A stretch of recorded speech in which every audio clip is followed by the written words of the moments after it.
Hello, Steeler Nation. I am G.Stryker, your host for your SteelerNation.com podcast. And right now, we are live tweeting on Twitter as well as on YouTube. I'm trying to take questions on Twitter. I don't know why my screen is like too big on Twitter. Trying to resize it so I can see everybody and I can ask questions directly. But it looks like I can't see anything. But either way, we're going to stay up on Twitter just so you can see what's going on. And we'll start talking about everything going on in training camp. So, it's just me today. As you can see, I'm a little rough. I spent the night outside with my daughter, my 7-year-old daughter, in a tent. But I'm still here to give you all the information we need for training camp. So here we go. Steelers did make a couple roster moves today. And I'll be going on the, if you're watching us on YouTube, you can see directly what we're talking about here in Jordan DeFigio's article from SteelerNation.com. And she stated today and just came out with the report that the Steelers just re-signed Jaron Elliott, the linebacker that had been on the team for previous years. Also signed long snapper Liam McCullough. So that's kind of big news. We know that Cam Cameron is dealing with an injury right now. So signing another long snapper, and it's his knee. So we know that there's a little bit of an issue there with that knee, having to bring in Liam then for more of a large time basis to get the snaps in. But hopefully we have Cam back for a real time because the guy is perfect. I love having him as a long snapper. He is absolutely perfect. Other news, we released linebacker Leo Lewis, also released injured wide receiver Anthony Johnson. These are big moves, not the biggest moves. I mean, obviously Johnson and Lewis weren't going to make the team. Probably Johnson was that Z receiver type, and the Steelers have so many Z receivers. There's just no space for currently 5 Z receivers on the team because they're only going to keep 2. Maybe 3 if Deion Kane really shows, but we'll talk about that a little later. So that's the big news there. And moving forward, we have the injury situation on my spreadsheet. So I want you to guys, if you go to SteelerNation.com, in the forum section, we've got a space available that has my spreadsheet where I track all of the injury news from the Steelers in real time, day to day. So we're all up to date on who's got what. But with the share screening, I'll share this spreadsheet here so you can take a look at it on the YouTube page for the vidcast. And we've got a long spreadsheet for injuries. So going off the top, Chris Wormley has a shoulder that's tough on him because he's a new defensive lineman coming in, trying to learn the system. Hopefully it's nothing major, but still, he just came back from a previous groin injury and now is out with a shoulder. So he's really hitting the injury bug this preseason. And it's tough to make the team from the tub, as the saying always goes. Smallwood has also just been held out, the other veteran running back, which is in there. I'm just starting to get the information now on him, and I will have that up here quickly. Robert Spillane, another linebacker, injured his finger. He's being evaluated. We just talked about Cam Canada with his knee. Chuks Okorafor is big. He's got a double injury as well. He came back from a groin and then just injured his shoulder. It wasn't Wormley. It was Okafor was the one that injured his shoulder and then came back had the groin injury previously. So that's really tough on him because he's in a camp battle with Zach Banner, and we'll talk about that soon.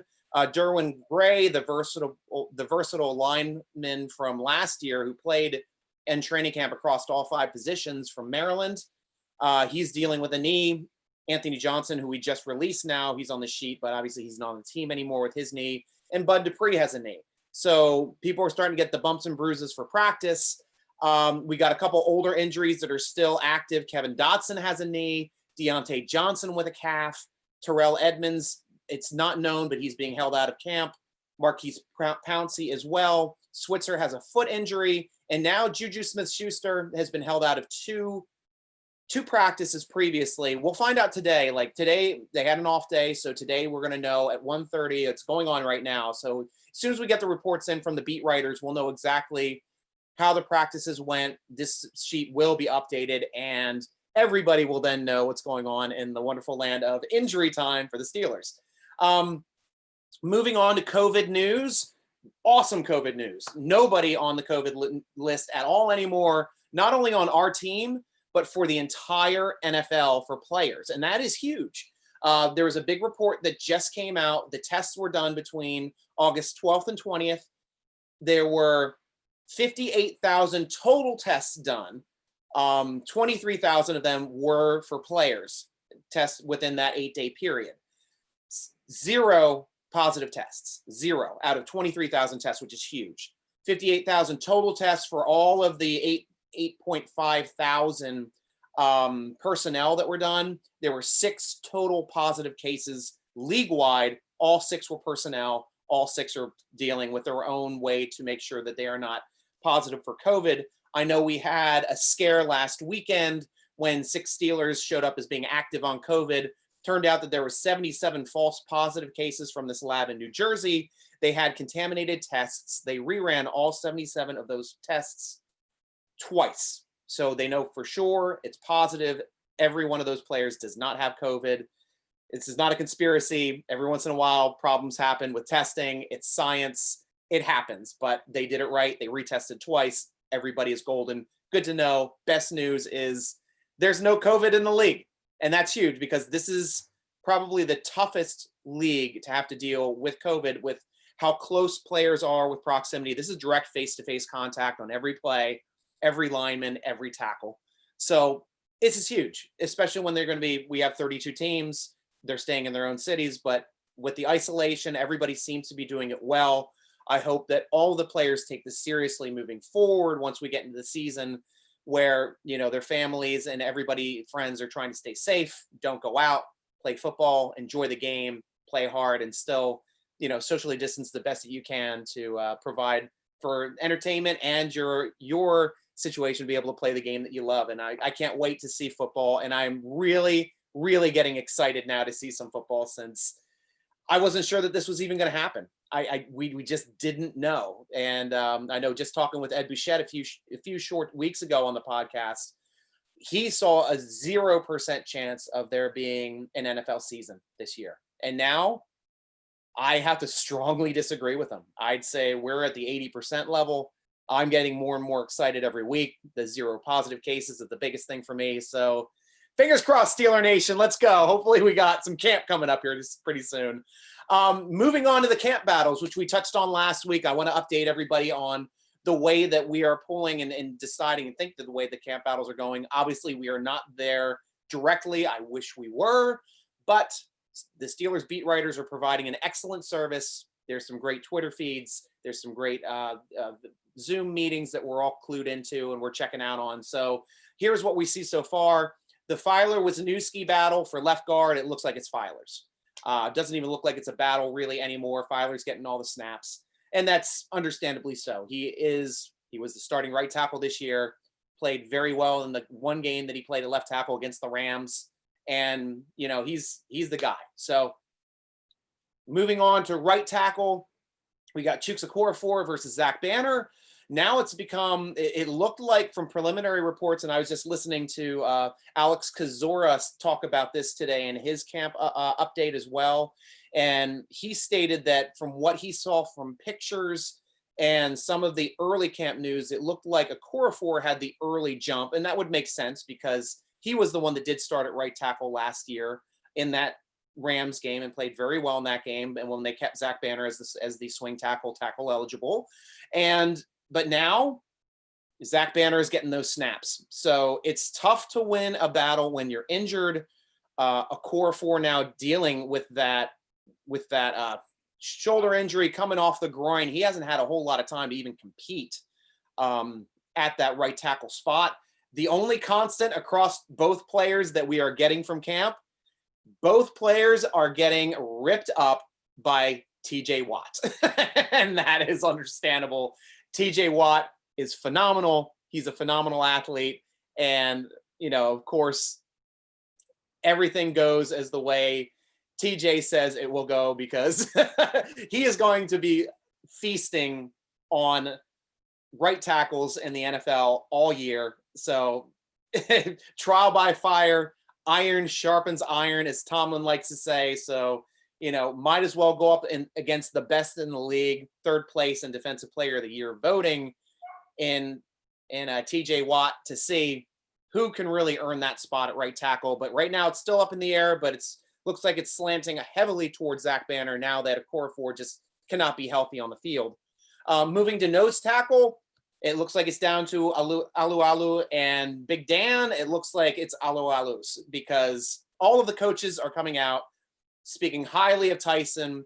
They're saying how well he's doing, how he's transformed his body for the nose tackle role when he is still capable to play that 3 to 5 tech that we throw our defensive ends in with Tuitt and Hayward. So we've got a lot of talent there.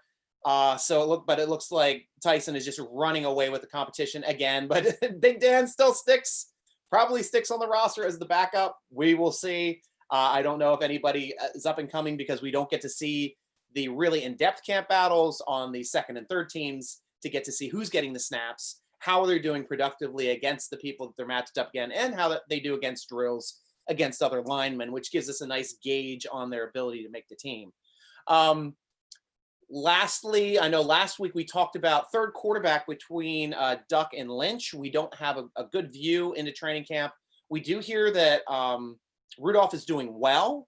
And unfortunately, we did hear that Lynch had a very bad one practice, where he missed a wide open player by 20 feet through an interception when he wasn't making a misread. So Lynch, it looks like, is in an uphill battle. It looks like Duck may have a slight advantage with just what we're hearing. Still can't know for sure, but if we have to, right now it looks like Hunter, here you go. You're starting to lead there with the Duck versus Lynch. We will be back here in a week because we're going to have a bet on who's going to be making the team between Duck and Lynch, and we're going to have a little bit of fun with that. And of course, we will have to pay the piper on the Steeler Nation vidcast coming up to you as every week, as we always do. Some smaller camp battles now. It looks like Smallwood is starting to push with Snell to be kind of this grinding relief back for Connor. We got a lot of good press from Snell, how he's transformed his body. He's gotten leaner and in the same respect has gotten quicker, hitting the holes a little faster. So, and that's quite a difference from his college career being that grinder at, I believe, Kentucky, and just being the cowbell back for that school the entire time he was in school. So it'll be interesting to see how that's going because Smallwood is making a little bit of news coming up. But, worst case scenario, Steelers have a lot of running backs in camp. We have a lot of receivers in camp and we've got 4 quarterbacks as well. And I think there's going to be keeping extra ones on the practice squad this year, having 16 instead of 10 for the COVID practice squad really is going to help out the team. And I know some of these running backs are going to end up on the practice squad. Another matchup for these running backs that we're talking about is now Kareth White against the new draft pick McFarland out of Maryland. And McFarland's getting a ton of press. Both of them are those speed backs. Now, McFarland, it looks like, gives you a little bit more receiving out of the backfield, also gives you a little bit more of the grinding role between the tackles between those two specifically in their skill sets. Doesn't mean White doesn't have a place on the team. It just seems to me like it's starting to edge toward McFarland. If White doesn't make the team, I see him as being a prime candidate to being on that extended practice squad moving forward for the season. And then we'll get to the camp battles here for the wide receivers here a little bit later. We've got a question coming up from Steeler Nation on that, so I'll save it for that. So we got something to look forward to in the vidcast and podcast. Camp phenoms, some reports coming in about some camp phenoms. Chase Claypool is tearing it up from everything that we are reading, and we're getting multiple sources. We got, Coach Tomlin stating it. We have, of course, Joe Hayden singing his praises. Now Ben Roethlisberger just came out with a quick blurb stating that, the more I see of him, the more I'm impressed by him. I don't have to tell him something twice because he does make mistakes, but he doesn't make the same mistake twice. He does not ask a lot of questions, which leads Ben to believe that he understands the offense. He understands his role. And with Ben also stating like they're going to know huddle at times, he's doing some checks, he's doing some audibles, and he's making sure with Claypool, you got it? You sure you got it? And every time Claypool's like, I got it.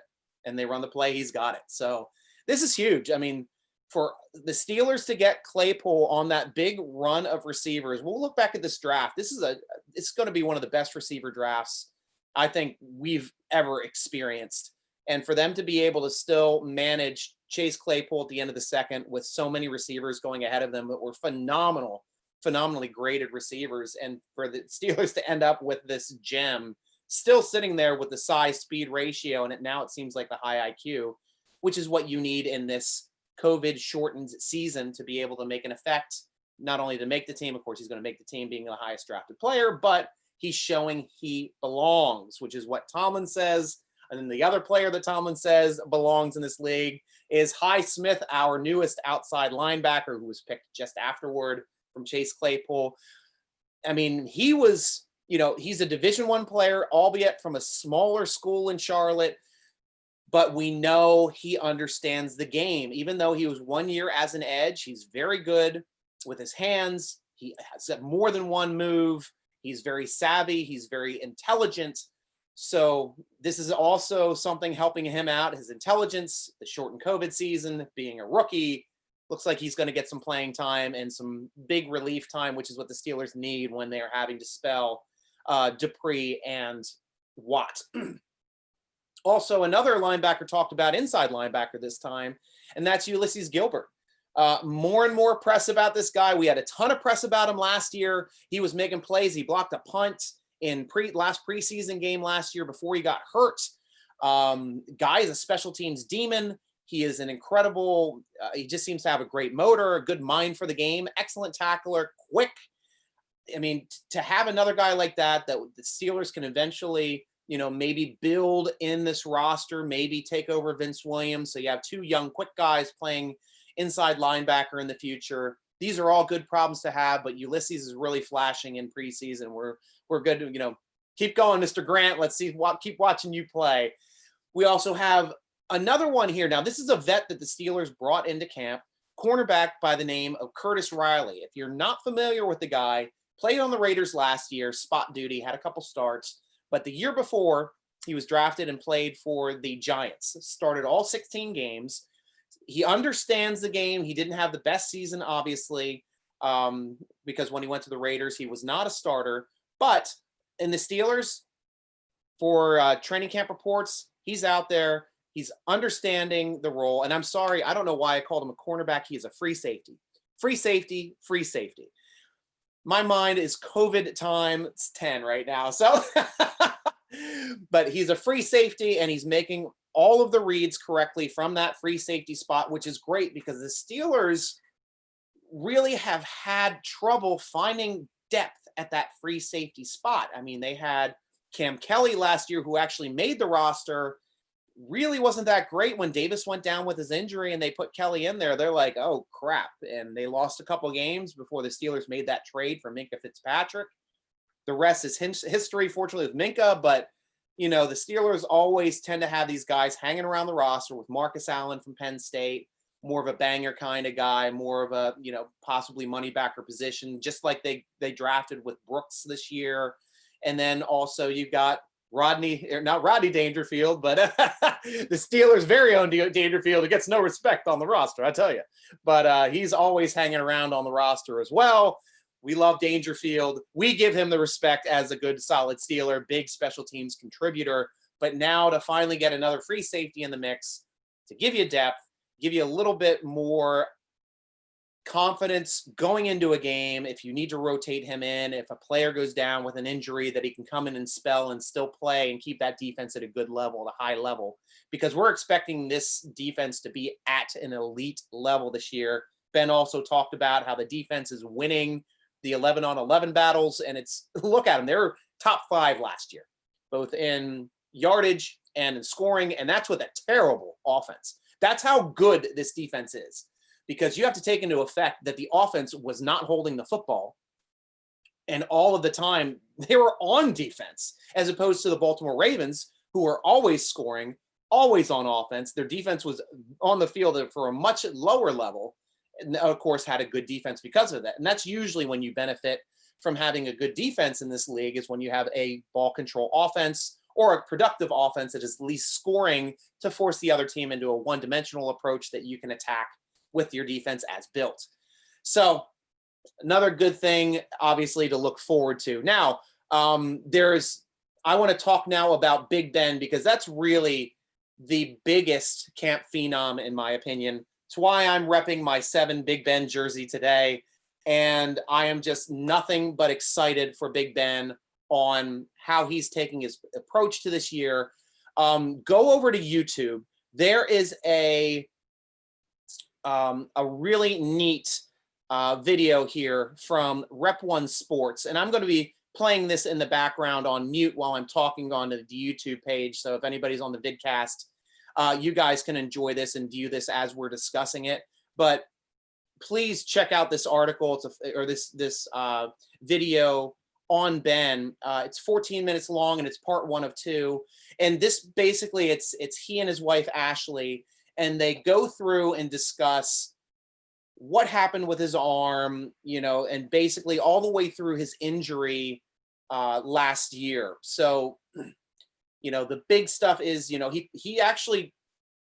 Ben actually states that he played with a vertical tear in his tendon, and one of his tendons that connected to his elbow and his throwing arm. And a vertical tear means it's, as opposed to it being horizontal, which can weaken it, a vertical tear kind of like separates the tendon, so he's only dealing with pain. And he's had that pain in that tendon for going on like 10 years now, it seems like, because that's what he's always said. So in that Seattle game, he tore 2 more tendons off of the bone, and he felt it, and possibly 3 in that game. Obviously it was 3, because when he got the MRI after the game, this doctor said, and in this video as well, that he tore 3 tendons from the bone. And that is insane. Nobody's ever done this. This is a new surgery now. We're going to call it the Ben Roethlisberger surgery, to replace 3 tendons on his main throwing elbow. And the doctor said, this is your decision. You have 2 decisions. 1, retire. Second decision, we can do the surgery and you can throw the football again. But if he retires, he can never throw the football again. He and Ashley talked. Ashley's like, look, I am fine with you retiring. It is your decision, and I am happy either way. But just know, if you choose to retire, I'm 100% behind you, which is fantastic for Ben. Ben got to make the decision. He's a competitor. He hated being on the sidelines last year. I think he felt he let the team down, but he elected for that surgery. He got that surgery. He came back ahead of schedule. So that is the biggest news that we can take out of that as well. And that's unheard of, because this is a brand new surgery. It was 3 tendons that had to be repaired. And he came back, and now he's stating that he can throw a ball stronger and has a stronger arm than he had in the past with those repaired tendons. Also, we got a report today on Twitter from Brooke Pryor stating that Ben no longer has any more aches and pains in that elbow. So now he has a brand new elbow, no longer has that vertical tear, no longer has those aches and pains, and he is ready to rock and roll and show the league that he can play football again. And that's what I want to see out of our franchise quarterback going into this season. How productive is he going to be? How is he going to be at distributing the football across all of the new talent that we have? 2 excellent receiving tight ends. Eric Ebron joined the team with Vance McDonald with the vicious stiff arm for a 75-yard touchdown in the Tampa Bay game. I mean, plus the Steelers have a young receiving squad. We're talking about like a new young money squad is essentially what this is. I mean, Deontay Johnson has the receiving quicks and understanding of the game, cannot be blocked off the line of scrimmage. He's like a young Antonio Brown. I hate to make that comparison, but he is. He really understands the game. He understands route running. He understands setting up movements to get defensive players off balance so he can make the moves to, get open, and he's getting open. And then plus you had Washington with arguably, well, not arguably, it was his best season. And it was big for him because he had three different quarterbacks throwing him the ball, most of them being Duck and Rudolph, but he was the only one making splash plays down the stretch for the entire season. So to have Ben on his side now with that repaired arm to get him the ball, having Claypool now in the mix, who said that he's another thing. Oh, I guess it was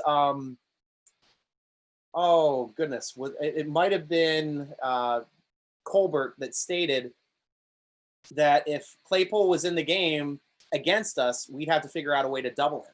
So this is the type of mismatch now on the fourth receiver that the Steelers are getting, or maybe inside for a goal line package when we go big. I mean, that is just fun stuff to think about. Ben has all of these options to go to. Connor's very good out of the backfield. Samuels is the best receiver out of the backfield. If he makes the team, he could be used in that portion as well. Also, we got hearing some good things about McFarland out of the backfield. So some nice receiving options even out of the backfield, and with Derek Watt, who gives us a much better receiving option other than Roosevelt Nix, who we had in previous years. So one thing also, and I'm just thinking of it now, and I remembered this watching a lot of Steeler footballs, and you will too as I bring this up now, but Ben Roethlisberger doesn't get as much credit for distributing the football to multiple receivers as he should. I know his big 2018 season, he was distributing, 8, 9 different catches, 7, 8, 9 each game. It's not like he's just looking for Antonio Brown. He's throwing those release valves to the running backs and the backup running backs when they're coming in to spell. He's throwing those to the tight ends and the backup tight ends. He's throwing those to all the receivers that come in on the field. I mean, and that is huge because 4, 5, 6, 7, 8, that's 8 right there. Another rotational player, you get to 9, you get to 10.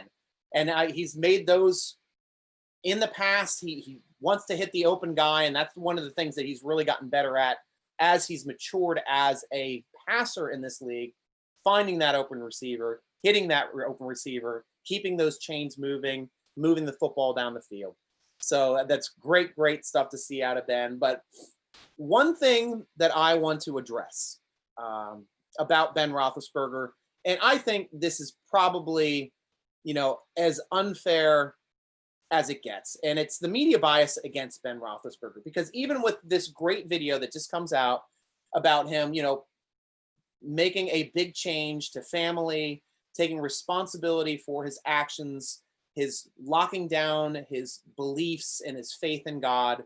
And, since 2010, when Ed Bouchette told us on this podcast, and he says, look, Ben Roethlisberger, he was not the easiest guy to deal with from when he was a rookie up through 2010. He came to me after the Super Bowl, I'm talking in Ed's words, and stated personally to me, I apologize for the way I've treated you in the past.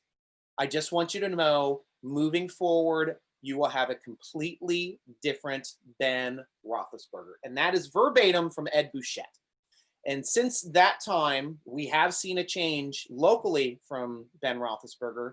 The problem is the national media has a long history and likes to hold grudges and still remembers the problematic Ben Roethlisberger, trouble with the law, trouble with court cases, not being respectful to the interview process, or when he's having interviews both league-wide, nationwide, locally. And those run deep, because even after this great video comes out, you still have the local radio jumping on, banging on Ben, as they love to do, bang against Ben, because everything is Ben's fault in the city of Pittsburgh for some reason. And I think it's time to understand and really rally around the fact that Ben has changed and he is a leader.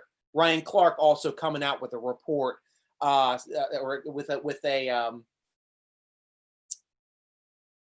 with an article and a video on it, being interviewed on it, about how Ben Roethlisberger came to his son's aid. They were former teammates.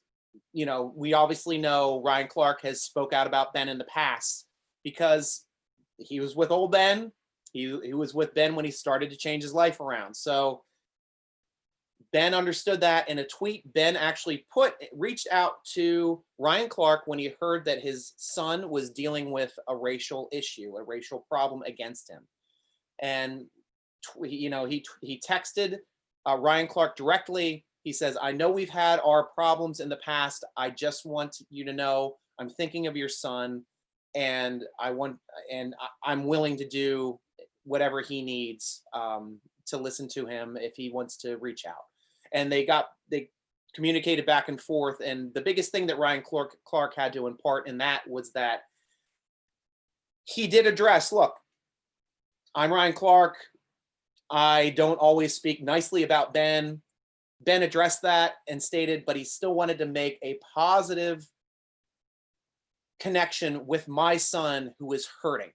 And that is huge. And that is the Ben Roethlisberger that the entire league doesn't know anymore. And it's he does have a heart. He's grown up. He's a family man. He's a man of God. And he is the leader of our football team. And I think once the league really starts understanding this, I think that the bias against him is going to diminish. And I think he will have a legitimate chance out of actually winning Comeback Player of the Year awards, MVP awards, or even a Super Bowl MVP should he get in another Super Bowl and possibly win it. And then we just don't have to give it to a receiver who had a great drive. But I digress. Either way, great to hear positive news from Ben. I always love hearing positive news from Ben. Even spinning his awesome positive comeback video when he showed he was throwing the football in 15 seconds in that comeback video, and everybody slammed him for going to the barbers. I mean, this is it, guys. We're done, media. The fans know it. The players know it. Ben is a different man. He is a leader. He's a legitimate leader, and the league will be better off to get to know him a little bit better this year, because it will make for an excellent, excellent redemption story. And that's all I had to say about Mr. Ben. But now it is time for questions from Steeler Nation. And I know we have a couple questions in here from Drink Iron City. And I'm just refreshing this page to make sure we are good on everything. We are golden. And he asks, he knows he's beating a dead horse, but how is the battle for the last wide receiver going? Who has the upper hand at this point? Is it Switz, McLeod, Kane battling for that last spot? And I just wrote an article too for the depth from the receivers. So I have a lot of insight on this. Obviously, all of Steeler Nation knows Juju, Johnson, Washington, locks. 3 locks on the team. Your 4th lock, Claypool. He's your drafted player, highest drafted player, knocking it out of the park in training camp.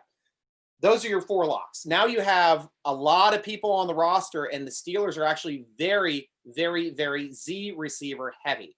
Amara Darboh, you had Johnson, who's now not on the team anymore. Claypool, you have Washington, of course. So now they're down to 4 from 5. McLeod came on and they added, and I made sure to go through and look at McLeod's video, watch him as a player. He is an X receiver. He plays that spot that Hines Ward played, Antonio Brown played, Yancey Thigpen played. Now, you've got Deontay Johnson manning that role. I mean, they brought in Dontre Moncrief last year. That didn't work out, unfortunately, even though he was on film a great Z receiver, or a great X receiver, but he just was not shorthanded when he got to the Steelers. But now moving forward, they brought in McLeod, and McLeod's film looks very good. He is a good veteran, a savvy veteran, a good route runner, solid hands, understands the game. So to me, the other Z receiver that I failed to mention was, Kane, obviously. So Deion Kane as well. I don't know if Deion Kane can play X receiver. That's the only other thing they're missing out of this whole alignment. Do we have somebody else that can jump in? I know Juju can play anywhere on the line. He's the only player on the roster that can play all 3 positions. But they like to keep him at big slot because of his mismatch, and that's where the best of his ability is playing at a big slot, because he's one of the tallest slot receivers in the league. So keep Johnson on the outside, keep Washington on the other side, stretch that field. Now you got Claypool helping out as well. You got and Switzer in the middle. So now you have these 3 players left over in Switzer, who's a slot receiver, McLeod, who's an X receiver, and Kane, who's a Z receiver. And you've got 3 receivers fighting for 2 spots. And that is just stating because the Steelers usually keep 6 receivers. I think that'll be the exact same this year, especially since you have Ben Roethlisberger. You need to distribute the football to good receivers and have good depth on your team in case you get some injuries. So how is that going to work out? Right now, Switzer, I think, has the inside track of one of those 2 spots. He's transformed his body. He is a monster. And with Ben getting him the football, Ben knows how to look for him. He's going to get you those tough yardage. He is that pit bull player, but he's increased his size. Some reports are saying he's increased his speed. So, and he's always been shorthanded. I don't like his hands as much as other people on the team, but he's always been shorthanded when it comes down to moving the chains and making big catches. So that's what we need to watch out for Switzer. We currently don't have another slot receiver to really be a pure slot receiver and have him on this roster. So like right now, by default, he's it. So I have McLeod against Kane. Steelers really loved Kane. Kane came out of Indy last year. He got some good playing time, made some good catches down the stretch for the Steelers as well, and showed he could stretch the field a bit, show he could come back to the football and fight for the football in traffic. And those are the things that I really like about Kane. McLeod is more of a question mark. I don't get to see him as much. I only have seen the film. I know he's very short-handed, excellent route runner, and we're getting some really, really positive news about him in training camp. A lot of camp buzz on McLeod. And it's positive, and these guys are getting a lot more reps because you have so many receivers ahead of them right now that aren't playing. Juju's being rested. Switzer isn't playing. And Deontay Johnson isn't playing. So these young guys, Amara Darboh, also another Z receiver, getting a lot of playing time now. Maybe he's going to show that he can do some X. I don't know exactly. But, if you're asking me who's going to get that last spot, if I had to make a decision, when I wrote my article, I said it was going to be Kane. And I said it was going to be Kane with understanding the system and having a leg up on the system on the other receivers from last year. But that would mean the Steelers have 1 X receiver, 2 slot receivers or Ys, and 3 Z receivers, which they've never kept 3 Z receivers. Usually, the Steelers only keep 2 Z receivers, and one of those Z receivers is usually inactive on game day. If you remember, Justin Hunter was a big guy who always was inactive on game day, and he was the guy who would be inactive unless there was an injury to the other Z receiver, and then he'd come immediately in and start the next game. That's the way the Steelers do that roster. So now, thinking back on it, hearing some good press about McLeod, I'm going to say and turn my answer, and I'm going to say McLeod now has the inside chance of making this team. Good press, meeting a need that the Steelers need in that X receiver role. Also, he's return capable as well, punt and kick return. So always good to have those guys on the roster as well. And we'll have to see who's going to make the team. But if I've got a guess there for you, Drink Iron City, it's going to be McLeod and Switzer making those last 2 slots. Another question in from Steeler Nation: with the short and full pad practices, how do I see that to how fast a start we get in the first 4 games? That is an excellent question, DIC. And actually, I have this down as an article I'm going to be writing about next week. I think the month of September for COVID is going to be a dumpster fire. I think it's going to be the ugliest football we have ever seen in the month of September. And it's because we haven't had mini camps, we haven't had training camps, we haven't had preseason games. Training camp has been condensed. So these guys haven't even had a chance to compete. And preseason games, obviously, they are drills, they are scrimmages, there are ways to get, the players that we just got in new to see how they perform under pressure in an organized environment and give the starters maybe a series or 2. But now, none of that. So September now is preseason football with starters. So you're going to have probably veteran teams. This is the way I'm going to see the league breaking down. Veteran teams with a entrenched quarterback and a solid defense that performed very well last year are going to get out to a big lead and an early jump on the season this year. So, Ravens are going to start off hot. I think, I personally think the Steelers are going to start off well, even though Ben didn't play with them last year. He's been with this team since 2004. He knows this team. So, he had a hiccup. He's just getting up to date with his receivers. Ben does start a little slow. We do know he starts a little slow, too, to start off his years, but I don't think it's going to hurt us as much with as strong as the defense is going to be. The defense is not a liability anymore. He just has to basically manage the game. So Steeler-wise, I think it'll still be a little ugly. I think league-wise, it's going to be a dumpster fire. I think that first game against the Giants with their new quarterback and all their new players, I think that's going to be a big win for the Steelers on the road on Monday Night Football, man. And it's just because they didn't have a chance to compete against anyone. You got a lot of rookies coming into this game playing, especially their second-year quarterback. But he's a new quarterback, and he didn't have a chance to really get his feet under him for this season. And it's just like last year, because last year Eli Manning was getting all the snaps. This year he's getting all the snaps, but he didn't have the preseason games to be able to even show what he can do. So I think it's going to be a really tough game for the Giants in that first game. I'm happy to get it. I think it's going to be a fun game to watch. I think the defense is going to feast that night. I think they're going to get a lot of pressure. So, we'll watch it. We'll all have to endure September together, but hopefully the Steelers can come up on the winning side of September. 3 wins would be ideal. 4 would be excellent. Anything better than 2 would be the best. So moving forward, I see it being a dumpster fire, but hopefully the Steelers games will be entertaining, and that's what we care about the most. Finally, yes or no, do you see Roethlisberger playing a full season, not missing any games? Of course, Drink Iron City's answer was, my answer is yes. Now, I'm going to disagree with you, but not for the reason that you probably think. The reason is not because I think Ben Roethlisberger is going to have an injury. I do think that Ben is going to bounce back and become incredible this year. He led the league in passing 2 years ago when he had a full season to play. Arm is back. He's saying no pain in it. Stronger than ever. So I think he's going to have a big year. Plus, he's hungrier than ever. So this makes for a competitive team and a new competitive Ben that we've never really seen. We've always seen a Ben that's been able to make plays because he knows he can make plays, because he knows he has the talent to make plays.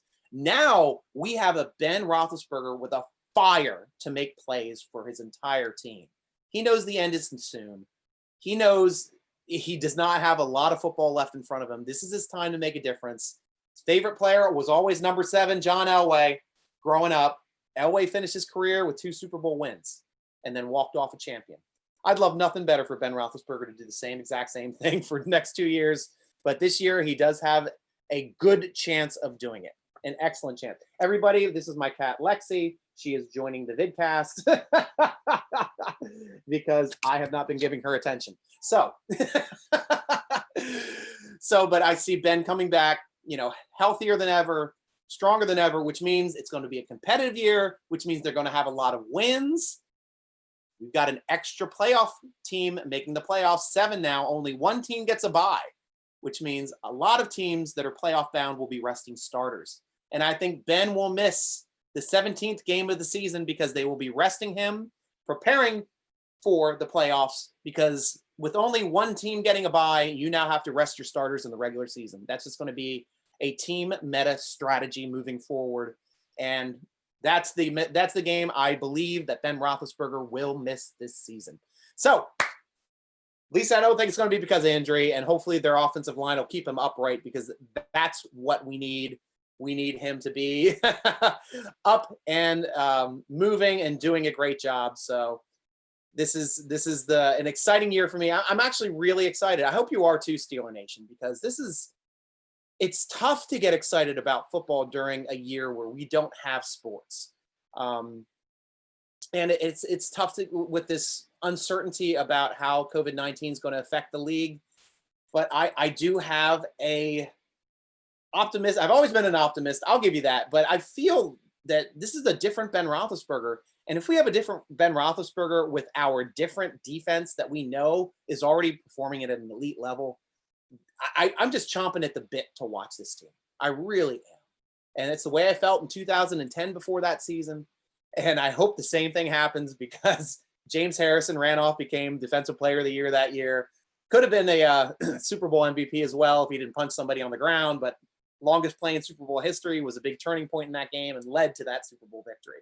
So this year, I hope the same things can happen. We've got a lot of playmakers on defense that can make plays for this team. So, everything doesn't have to hang on Ben, and a lot of talent and playmakers on offense. This is going to be a fun, exciting year, Steeler fans. And I could not be happier. So make sure, if you want to, come on over to SteelerNation.com. Join us in the forum where you get to engage with some of the best football discussion on the internet. See, my cat is excited. She's back up on my lap. She wants to go check out the forum. You check out the forum too. You can also tweet us at the podcast at _SN podcast. Tweet me directly at SN Striker. That's for Steeler Nation Striker with the Y. Follow us on Twitter at Steeler Nation.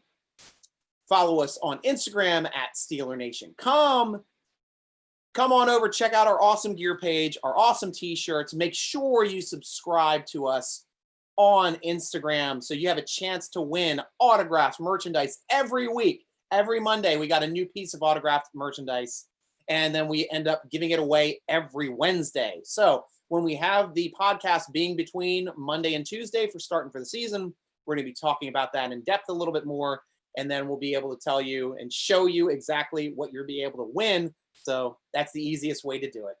Thanks for joining us on the SteelerNation.com podcast. I am your host, G.Stryker, with my cat, Lexi, rooting along with you as always. Go Steelers!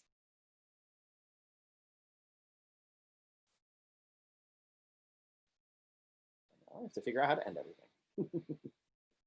with one hand.